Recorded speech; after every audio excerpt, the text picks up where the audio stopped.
What's up, guys? Welcome back to my channel. So I'm here today to talk about The Real Housewives of New York City, Season 14, Episode 9, Nothing Vanilla About Anguilla. So be sure to like, comment, subscribe, and let's jump right on into it. So ladies regroup and head to the restaurant. As they're getting into the car, Erin makes a kind of joke towards Jenna, and he's like, oh, it's just like flying coach, because, it's like a little van, they have to go through the folded seats and all that shit.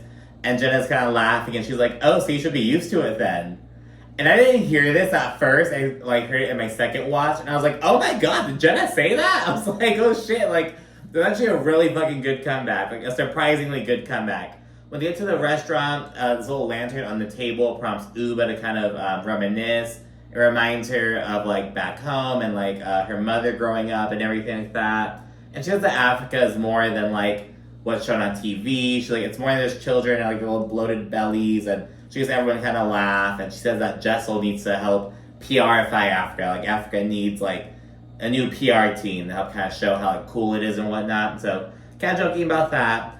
Jessel then compliments Jenna's dress, and she suggests doing a little dress swap. And she jokingly adds, not a wife swap though. So then everyone's laughing, kind of looking at Brynn because it's about her and Erin's bullshit. And Brynn is really annoyed by this. She's like, okay guys, being such a subject, let's just not do this, blah blah blah. But it keeps going on. Ubah asks Sai if she would be offended if Brynn had been flirting with her husband, and Sai's like, I wouldn't give a shit, blah blah blah, I'm the wrong person to ask. In the confessional, Ubah's like, everyone's saying, oh, I wouldn't care if I were in Erin's position. And she's like, liars. She's calling them out, and she's like, I'm not even siding with Erin. I'm not taking her side. I'm just taking the married women's side, that kind of perspective. That would not fly with me if I were married. And Ubah's the one who's not married, but everyone else who is married, they're all like, oh, it's no big deal, blah, blah, blah, it's no biggie. So, yeah, kind of weird. Erin in the confessional, she says that she really appreciates Ubah sticking up for her, because, again, no one else has, And yeah, Brynn then apologizes for calling Erin's party boring.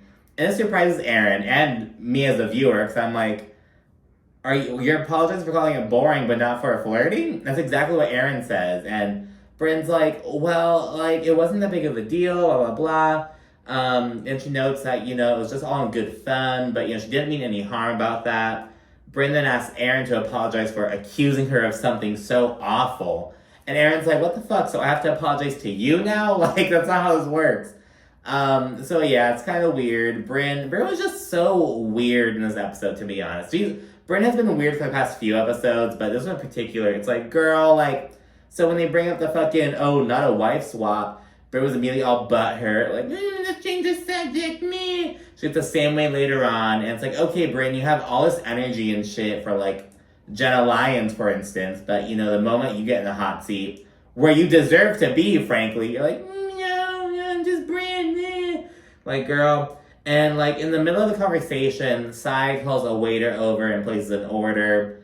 And Erin's like, what the fuck? We're in the middle of a conversation. But she's like, oh, I need my food. Wrap it up, ladies. I'm hungry. And it's Sai, this whole hungry bit, this shouldn't have gone beyond episode 1 or 2. You know what I mean? To be honest, girl. If we're being generous, maybe episode 3. But no, at this point, Sai, shut the fuck up. Being hangry isn't a personality trait. She reminds me of, those, college freshmen who make, oh, I watch The Office, and that's their whole, personality. I spent 2 years as a graduate teaching assistant at the University of Vermont, girl, yes. And girl, all those little fucking white kids who I was helping to teach love The Office. I get it. We all binge watch our shows and shows. It's girl, there's more than that, and I feel that way about Sai and her whole, I'm hungry, I need food, meh, meh, meh. Erin then acknowledges that she knows that Brynn wasn't being malicious, and, but it was just still inappropriate considering the setting and everything. Brynn then claims that she was doing a little Larry David bit, just being a comedian and whatnot. She didn't mean any harm, though. In the confessional, Erin says that she knows that Brynn wasn't actually flirting with Abe. And I'm like, Erin, don't say that. It's Brynn was flirting with Abe. Now, she wasn't trying to fuck Abe, I don't think, but she was flirting, you know what I mean? And it's but now, so she was saying that, but now all of a sudden she's like, oh, she wasn't flirting. It's like, so all of a sudden when Brynn apologizes, she's not flirting. But Brynn was flirting. It wasn't malicious. Like, she wasn't trying to, like, have sex or anything. But she was being flirty, and it was going to kind of inappropriate. You know what I mean? Like, not borderline. It was inappropriate. Like, they talked about divorce and whatnot. But it's not really so much about the flirting then. It's more, like, about mentioning divorce. I don't know, but I didn't like that Aaron made a little note. Like, oh, no, she wasn't actually flirting with Abe. It's like, girl, it was like when Jessel, after making that big old fucking stink about the lingerie, she's like, you know what? It's actually really cute. I'm like, girl, I was on your side with that. Like, fuck you. Take that shit back. You know what I mean? So yeah, the focus then shifts on Jenna's flying situation. They're basically like, okay, we nipped that in the bud. Let's move on to Brynn's other bullshit with Jenna. Sai says that she truly thinks that the main reason Jenna came early was because of the flight situation. Sai just talking out of her ass, trying to fucking spark conflict for no fucking reason. Jenna notes that, you know, she made that commentary while she was in her post-op anesthesia haze, and the comment should not be used against her. And it's like, yeah, girl, I'm kind of with you on that. Like, maybe they shouldn't have been recording her that day. You know what I mean? So yeah, Aaron then claims that, you know, the critiques come from a good place. They want to just have Jenna there and be with them. But Jenna's like, I don't think you guys would have given a shit one way or the other. You know what I mean? It doesn't fucking matter. We're going on vacation together. Who cares if we're not together for the 3-hour flight? Like, we're gonna hang out like we're doing now, and you are ruining our time together. You know what I mean? Sai then says that Jenna excludes herself before Brynn says that, oh, you give us all these gifts rather than actually connecting. But now remember, Jenna has never, like, been in a friend group like this. She's never had, like, all these girlfriends on these girl groups. Like, you know what I mean? She's doing her best, and she's already opened up about how, you know, it's difficult for Jenna. She's already addressed that, but, you know, it's just it's a lot. And they kind of focus on how Jenna opened up more to a stranger rather than them. Brynn's stupid ass. She's like, oh, you know, yeah, when someone's crying in front of you, you open up to them. I cried in front of you, and I didn't know that your name was Judith. And everyone's like, that was not the space. And they make, the producers make, like, in an alternate universe, like, an edit of, like, that one Brynn's giving dinner where Brynn was, like, crying, opening about her past and whatnot. It's like, if Jenna had been like, my real name is Judith. Like, it would have not gone well. It was not the moment. Like, later on, Ubah acknowledges, you know, we're making space for Brynn. How could she tell her? Like, Brynn's just being ridiculous, to be honest. Aaron then observes that, you know, Jenna kind of opened up a bit when they were one-on-one in her apartment when she was fucking high off the anesthesia. But, you know, Jenna says she's guarded as fuck. She's been let down a lot, and she's just really guarded. And, you know, the ladies kind of feel content with this answer, but Jenna is clearly upset and uncomfortable. You know what I mean? She looks like she's fighting tears, to be honest. Aaron and Brynn, they suddenly try to get all fucking cutesy and comforting with her, and it's like, you bitches are the reason for this. Like, I feel so bad for Jenna. I just know, like, oh my goodness, I feel for her. She notes that, you know, again, she grew up with her mother who had Asperger's, but she didn't know that until she was, like, 45, until Jenna herself was 45. And, you know, looking back, she's like, her mom didn't have any friends. There was, like, never any noise in the house. She would have to kind of, like, go to her room and be quiet. You know what I mean? So it was like, this is a very different environment. So it is tough on her. And the ladies know, oh, you know, this context really helps us, like, not assume and just kind of have a deeper understanding. And Jenna fires back, well, you know, maybe don't assume. Maybe give me the benefit of the doubt first. It's never about, you know, she kind of checks them on that. And they all seem to receive it, but it's like, yeah, like, what the fuck is this? Like, it's just total bullshit. Especially, like, Brynn has already kind of opened up about her own bullshit, and she's acting as though no one else has their own shit going on almost. You know what I mean? It's like, girl, everyone has their own traumas, their own bullshits, and she's like, Jenna doesn't feel comfortable talking about it that much. You know what I mean? They're, like, forcing it out of her. And they're like, oh, why don't you open up to us, Jenna? Why don't you open up? Why don't you open up? This is why. And it's, like, so fucking crazy. They then asked Jessel to kind of share her story, because Jenna's like, oh, you know, I know that the four of you have had it rough, talking to Brynn, Sai, Aaron, and Ubah. And I was looking like, how has Aaron had it rough? Like, I feel like Aaron is accusing, she later on accuses Jessel of like trying to fucking have a sob story when, you know, she didn't really grow up that way. I feel like Aaron has the same kind of vibe. She's like, oh, I didn't grow up with much. I'm like, your parents are both in fucking real estate. You grew up like with, it's like, girl, like, stop acting like you're some out the mud ass bitch. You're not, Aaron. But I digress. So anyways, Jenna acknowledges that, and then she's like, I only know much about you, Jessel, not because you're not sharing, just because you haven't like talked about it. So then they kind of like, oh, Jessel, tell us about your childhood and like, you know, all that shit. And Jessel begins by mentioning how her parents, they moved to England from Kenya, and that's where they were born. And she's like, yeah, a lot of people don't know that because, you know, I'm Indian, but her parents were born in Kenya because their grandfather went down there for work, and there was like an Indian community down there, and they were ultimately forced out of their homes, though, because of political turmoil. And I actually knew about that, because at one point, Asians in general, like South Asians, Indians, they were expelled from Uganda. I didn't know about Kenya being impacted, but it's all Eastern Africa, the same general region, so I knew about that. So yeah, and I guess that's the reason why Jessel or her family went to England, and Jessel was born in London, so she kind of goes over that real quickly, and she talks about how two of her mom's brothers wanted to become photographers who moved to Paris. They were like super broke and blah, blah, blah. She goes on and on and on. And the ladies are like, and the confessional's full of reactions like, oh, Jessel, where'd you grow up? My uncle was a great photographer. Like, this is a big old fucking thing. Like, still not sharing much about how she grew up. This big old fucking thing. It was pretty fucking funny. She also discusses having this brutal internship upon moving to New York City at 22. And signing the confessional, she's like, oh, Jessel, you were packing boxes. Oh my goodness.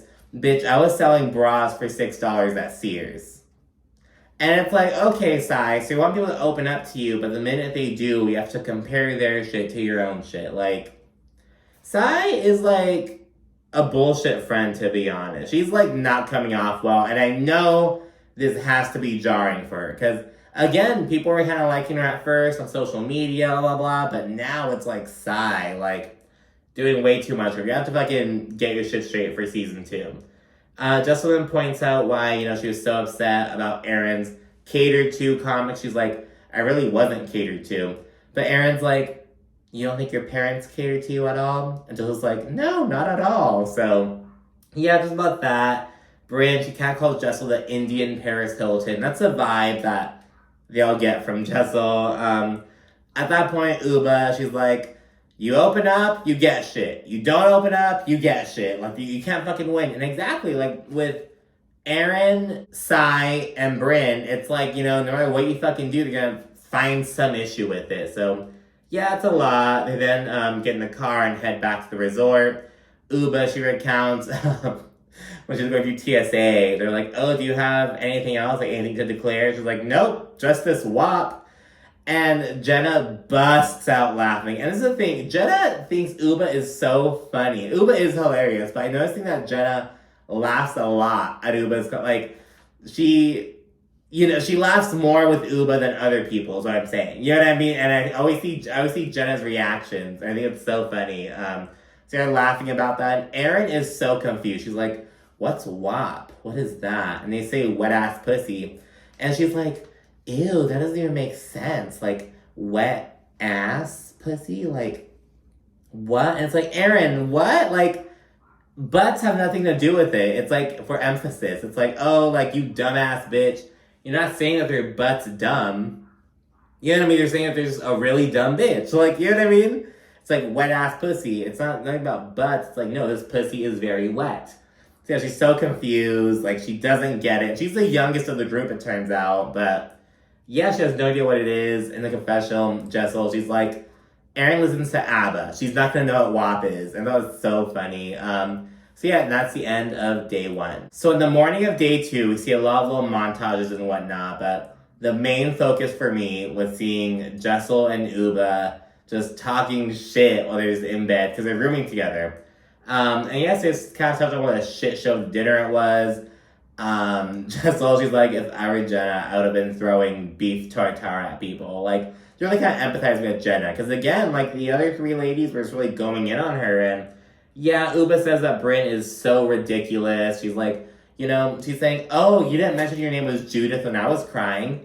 Bitch, we're making space for you. Like, what? Like, sorry for listening to you and not bringing my own irrelevant bullshit into it. So she observes that. Jessel adds that Brynn just kind of spirals sometimes. And it was just like first thing in the morning, just laying there in bed, hadn't even got up to fucking take a piss yet. Just talking shit. And I loved it, to be honest. And yeah, they then all go out to breakfast and everything's chill.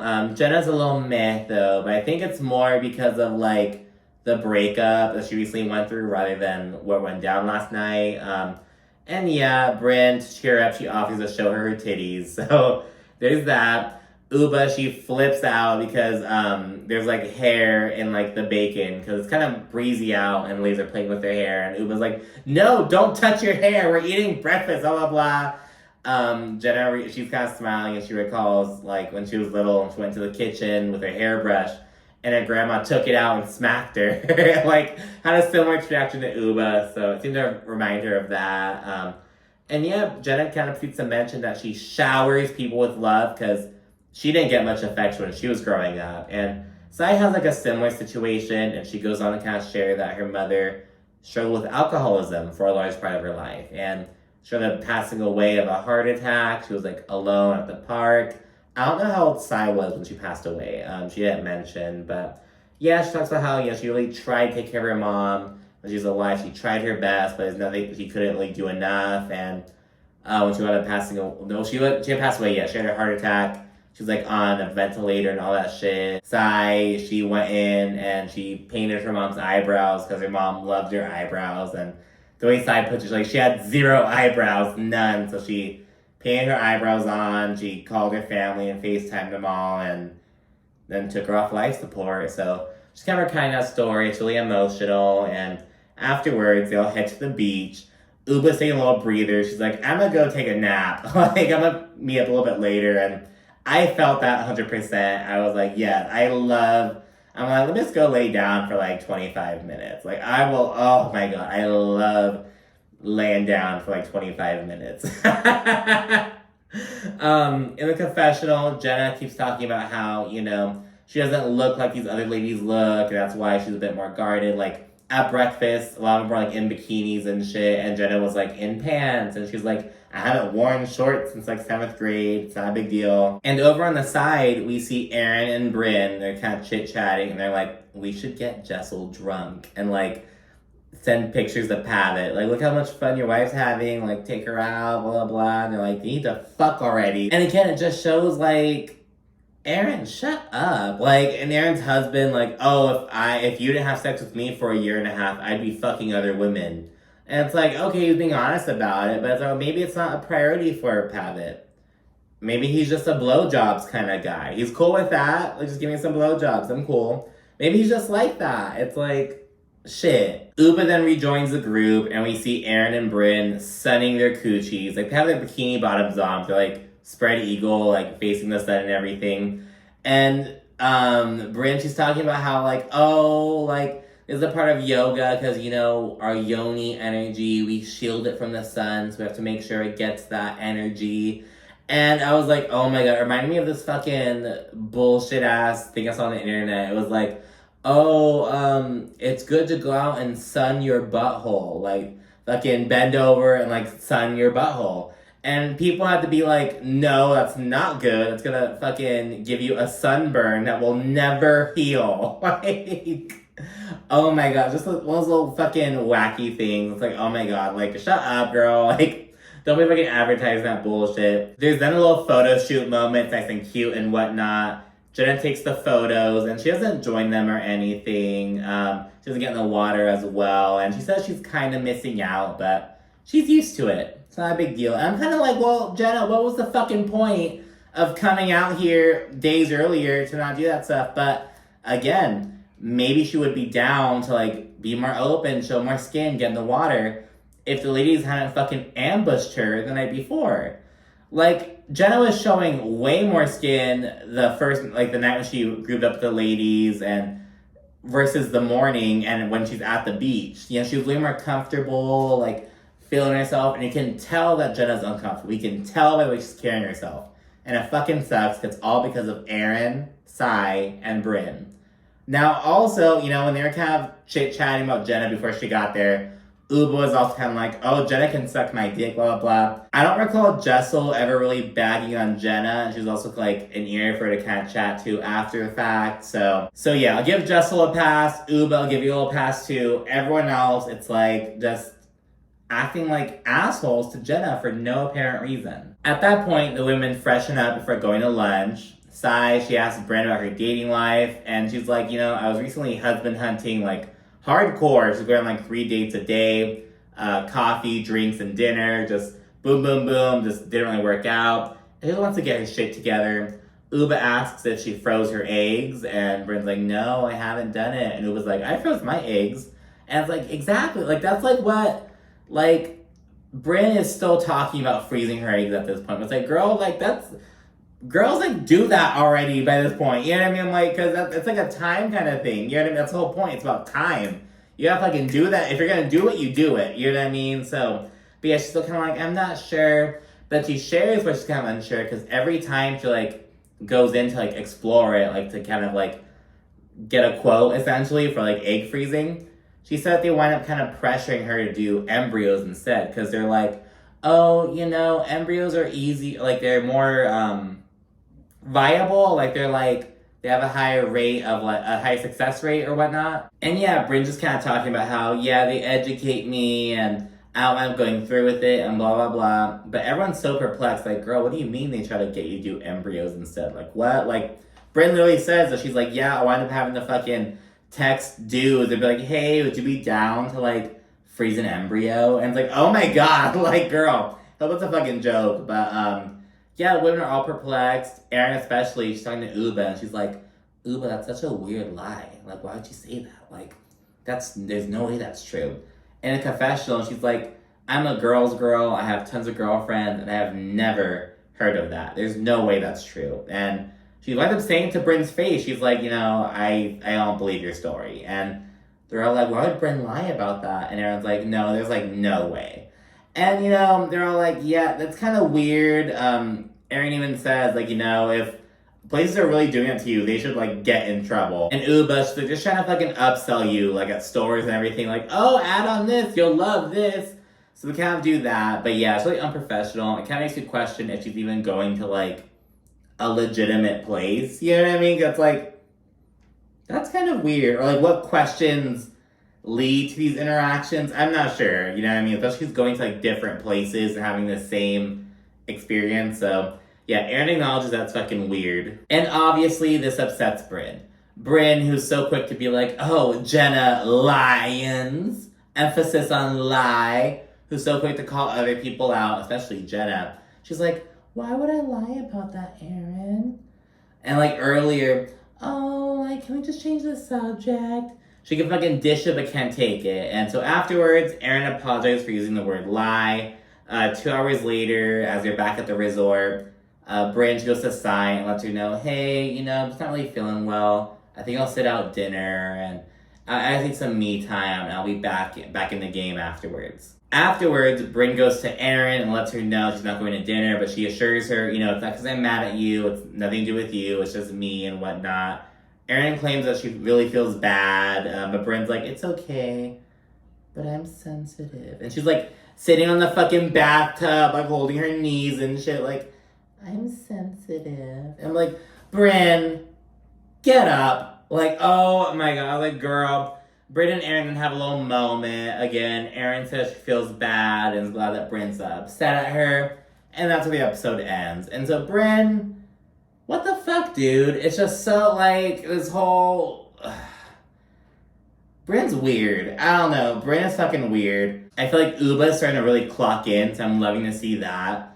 In the preview, like a little sneak peek for the next episode, we see that Ubah and Erin get into it. Very excited to see that. So yeah, thank you so much for watching. Be sure to like, comment, subscribe, and stay tuned for more. Thanks again. Bye.